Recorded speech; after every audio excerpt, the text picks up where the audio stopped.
It's time for a costume change. Welcome to the Leo New Moon 2023.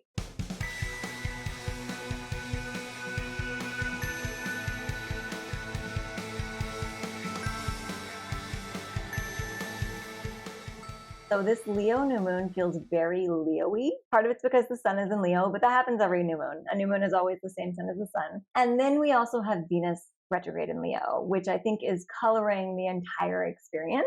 And that's great because I personally love Leo energy. And maybe that's my Leo Mercury and my Leo Venus talking, but I love a little flash, a little showiness. It feels like the perfect end of summer energy because it's letting yourself see and be seen, letting yourself play, letting yourself be a little louder, a little more boisterous, and also being complimentary of the people around you.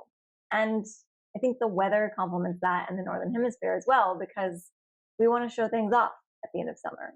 Standard disclaimer that I always give for a Venus retrograde, and particularly when it's in Leo, is to be mindful of not going too big with your changes to your aesthetic or your money. We tend to get very impulsive when it comes to Venus retrograde, especially when it comes to love and money. And it's not necessarily a bad thing. I am not a lock everything down and don't make any choices or follow any impulses during Venus retrograde. I'm just a reevaluate any changes that you can't undo after Venus goes direct type person.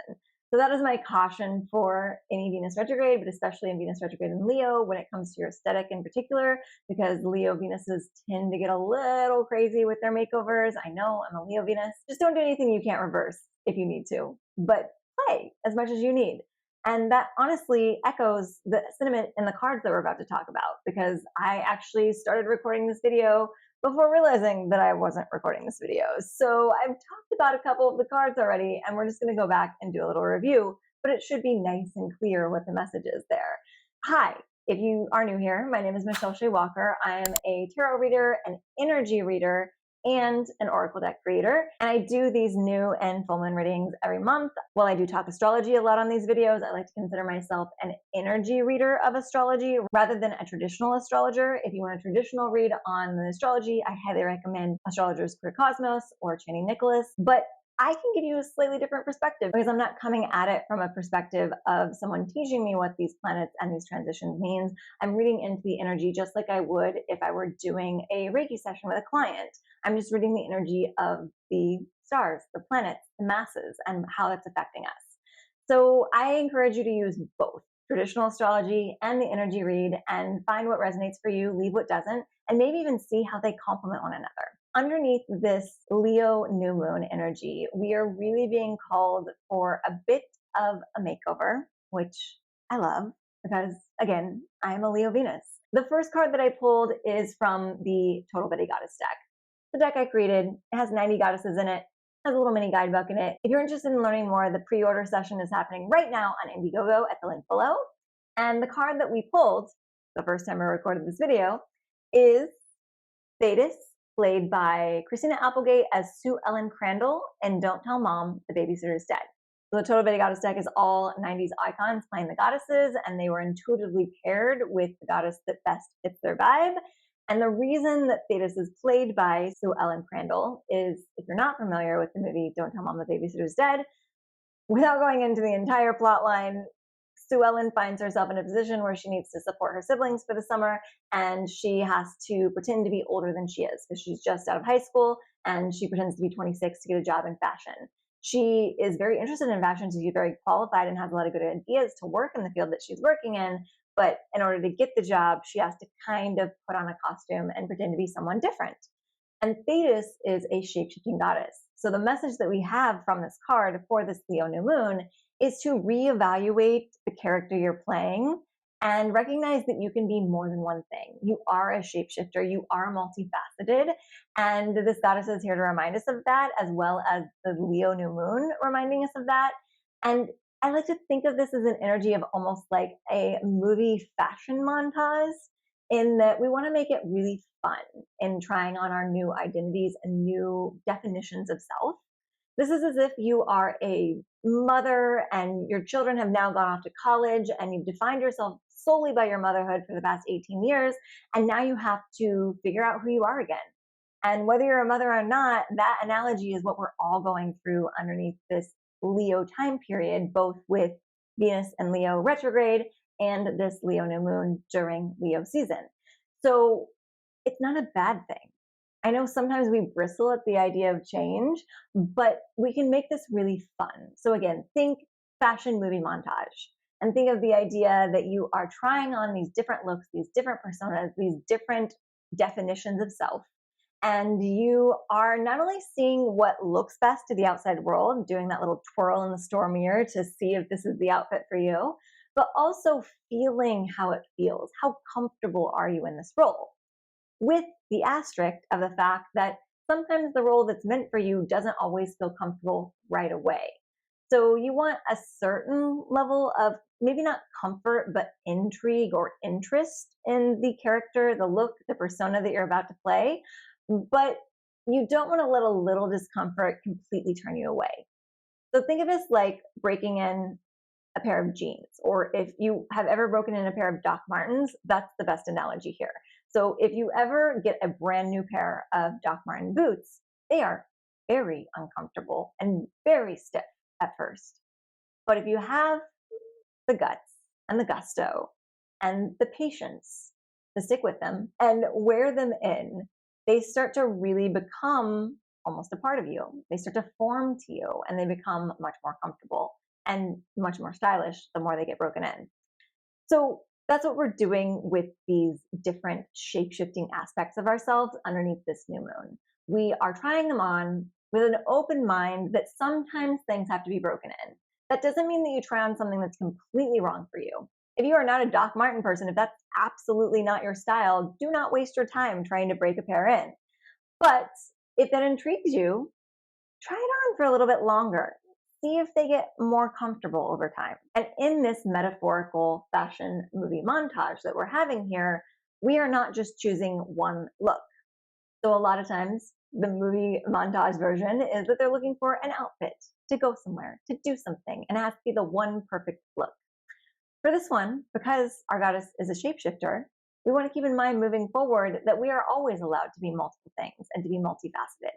So you're trying on different aspects of yourself with the knowledge that you get to keep several of them, like 3, 4 maybe. Again, this is a metaphor, so let's apply it to the different areas of life. Maybe you have always defined yourself as a certain role within your romantic life. Maybe you've always been the runner, or maybe you've always been the chaser, or maybe you've always been single and you've started to define yourself by those qualities. This is inviting you to try on a different definition of self, to play a part for a while. If you have always been the introvert that stays in and stays single and doesn't meet a lot of people, you might be called to go out once a month. Don't have to push it too far, but get dressed up. Be that character of someone that wants to be out in the world, that wants to be seen, because Leo season is the perfect time for that energy. If you are in a career that's starting to feel a little stale, a little stalled, if it's something that you got out of college and you immediately went into and you thought that this is what you wanted to do and you haven't reevaluated it since then, it might be time for a reevaluation period to see if this still fits, if this still represents the authentic version of yourself. We have all gone through huge shifts in our values over the past several years. And that has redefined the way that we want to show up in the world. So it's okay if the job that you picked 5 years ago, 10 years ago, isn't still who you are. And you need to give yourself the freedom to try on other roles. And it can be that you do it slowly. Maybe you keep your job and you volunteer somewhere to try something on. Maybe you just start to use your spare time for a nice little hobby that you want to try on. But you're still trying on these different personas. You're still allowing yourself to be a shapeshifter, to be more than one thing. With that in mind, we are going to dive into some cards. So the way that these readings work, if you are new around here, is I do a general collective reading on social media. This is usually either for the elements of the signs or all of the signs themselves. This time it's going to be for the elements, so I can keep it a little shorter. And then we do an extended reading over on my Patreon. By simply finding this video, whether it's underneath the Leo new moon or not, your energy is participating in the cards that I'm about to pull for the general collective. So this reading is for you regardless of when you find it. And if you want to listen to your signs, great. If you wanted to listen to all of the general collective readings and just see what resonates, awesome. I am all for following your own intuitive interpretation of what's about to unfold. Then over on my Patreon, it gets a little more concise because the smaller group. When I read for YouTube readings or on Instagram, I'm tapping into a lot of energy that's going to be seeing this video eventually. Over on the Patreon, it's a much smaller group. So if you want to get the energy that I'm reading down to a much smaller pool so that your situation comes through much clearer and louder, that's a good place to be. You can head over there in the link below.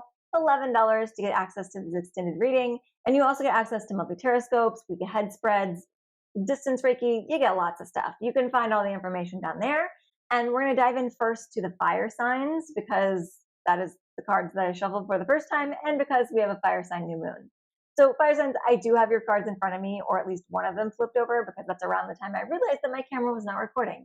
So we're going to talk about your cards and energy and advice. And your first card for your energy is the Empress. Your advice card is the King of Pentacles.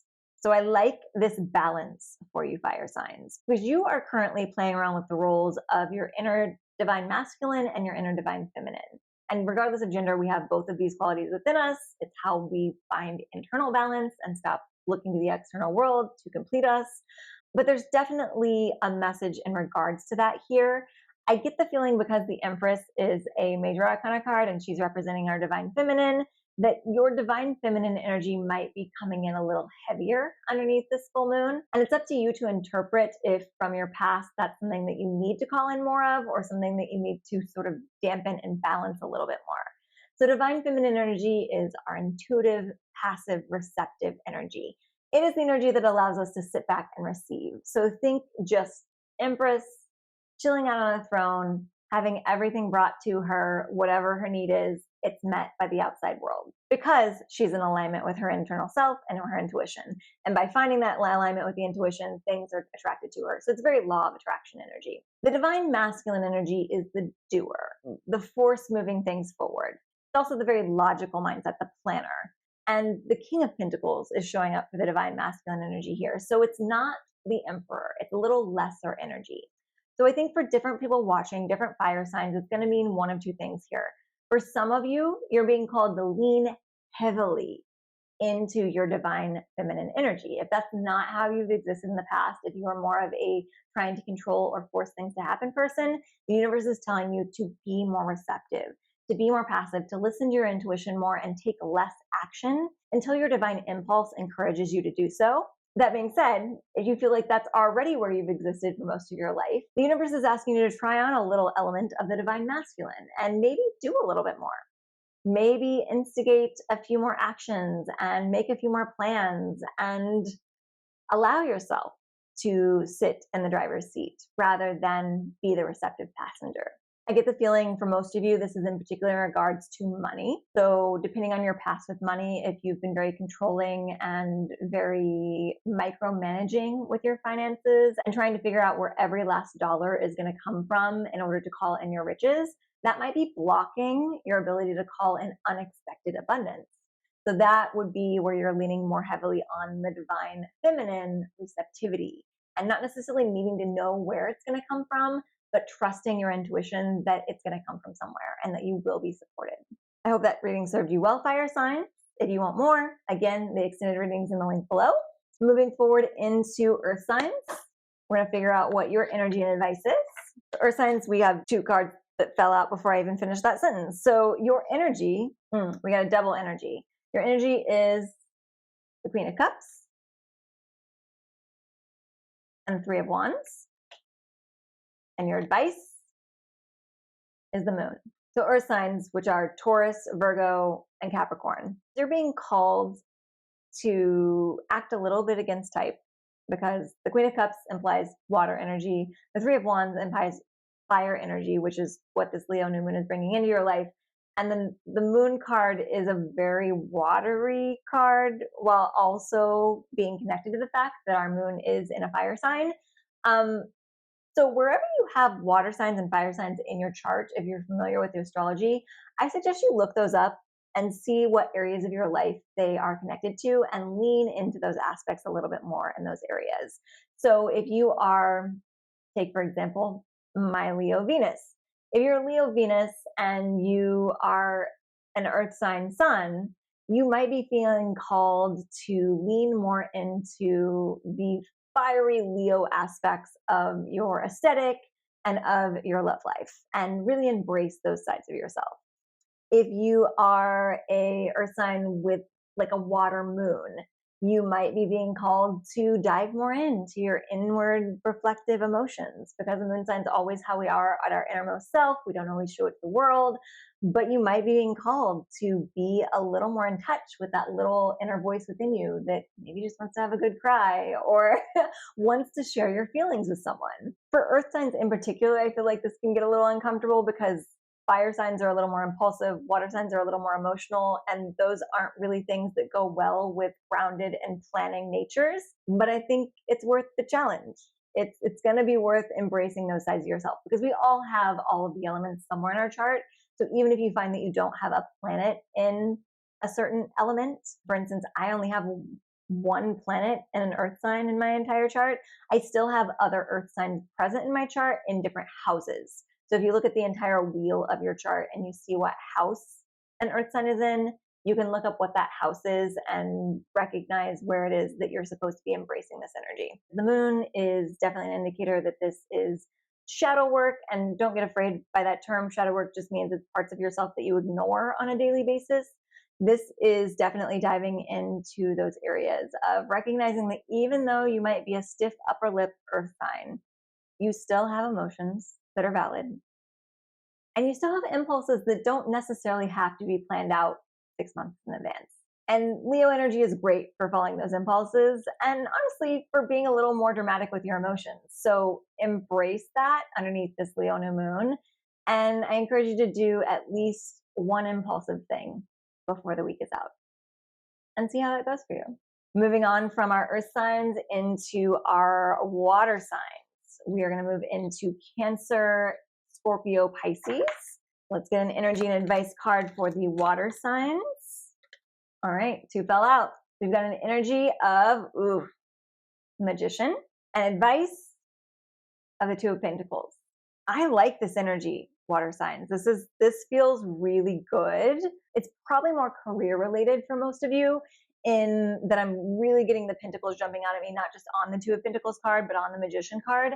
There's a feeling that you are shifting your roles and the way that you see yourself and the way that the world sees you in regards to your career and your way that you make money. So this is very Sue Ellen Crandall energy, in that you might be applying for a job that maybe you don't feel fully qualified for, but it's kind of a play the part, put on the costume, play the role.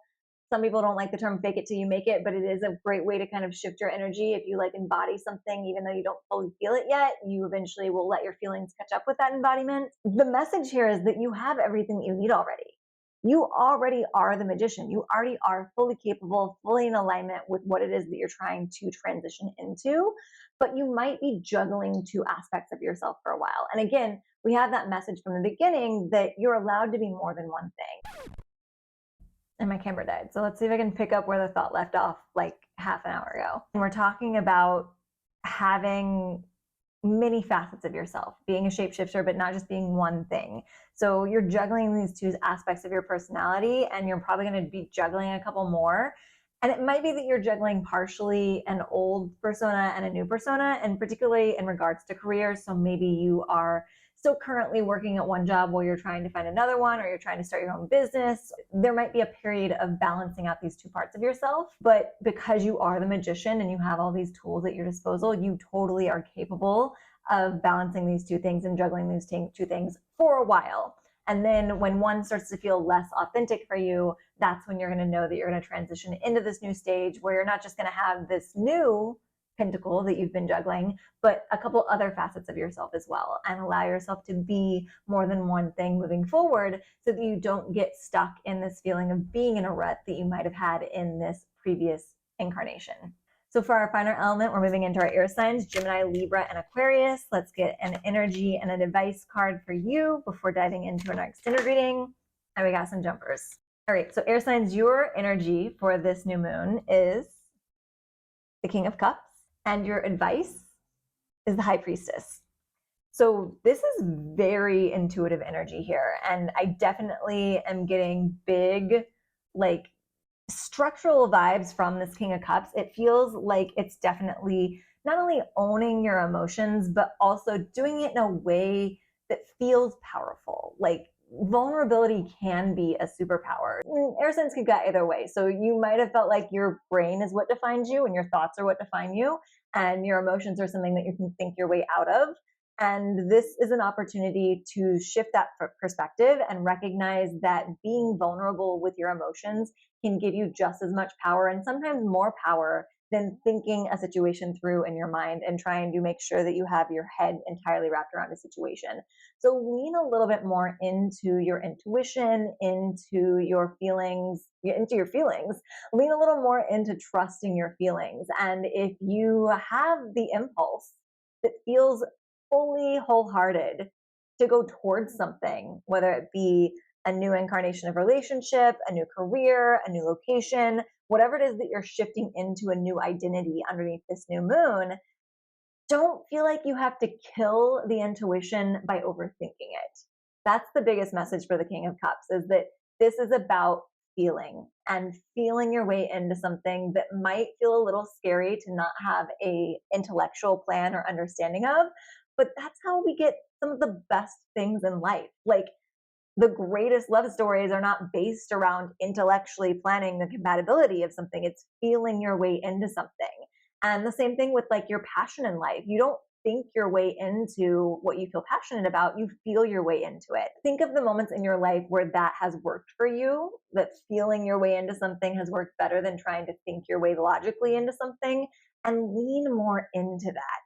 So the costume that you're trying on underneath this Theta shapeshifter energy is the costume of more of a water sign. So if you have any water in your chart, check where it is. Check what planets are associated with it and where you see it show up for you already, and try to lean into that a little bit more in your day-to-day life. The High Priestess is also coming in with huge intuition. So you guys are just like peak intuition energy underneath this Leo new moon. And it's guiding you into a state of existence that you may not have experienced before. And again, just like all change, it can feel uncomfortable at first, especially if you are an intellectual type that likes to plan or intellectually be able to understand a situation before you dive in. This is telling you that that is not the way to exist after this new moon. It's still going to be an element of your life, obviously, because you are an air sign, but it's going to complement your feelings. So as a water sign, if I can give you any bit of information in regards to these cards, it's that feeling your way into something first doesn't mean that you can't then think it through. But you also don't want your logical thinking to disregard your feelings. So honor your feelings, honor them by both feeling things first and also not thinking your way out of something. But know that the thought process and the thinking and planning aspect of things is still going to come into play down the line. So you're not going to completely disregard all logical thought, but you are going to open just a tiny little window to put on a little more emotions at the beginning of that planning stage. Because that's how all aligned action starts, is from the heart, from the feelings. And then if you can back that up with planning, awesome. But if you're thinking your way out of the original feeling, you're blocking yourself from your true destiny. So trust your feelings, and particularly trust your intuition. If you don't have a meditation practice, a free writing practice, or something that helps you tap into that inner voice of wisdom within you, it's a great time to start that. Even if just your creative flow helps you to tap into something, writing, music, art, embrace that a little bit more underneath this full moon, because you're going to get some really great messages coming through, both within your feelings and within those moments of stillness that just allow the universe to whisper something in your ear. Wow. I hope that served you well, air signs. If you want more from that reading, we're going to dive into the extended over on the Patreon. And if you are watching on Patreon, the rest of that reading starts right now. And they want a piece of that, but they want a piece of that at your detriment. They want to kind of steal your light and suck you dry of your energy.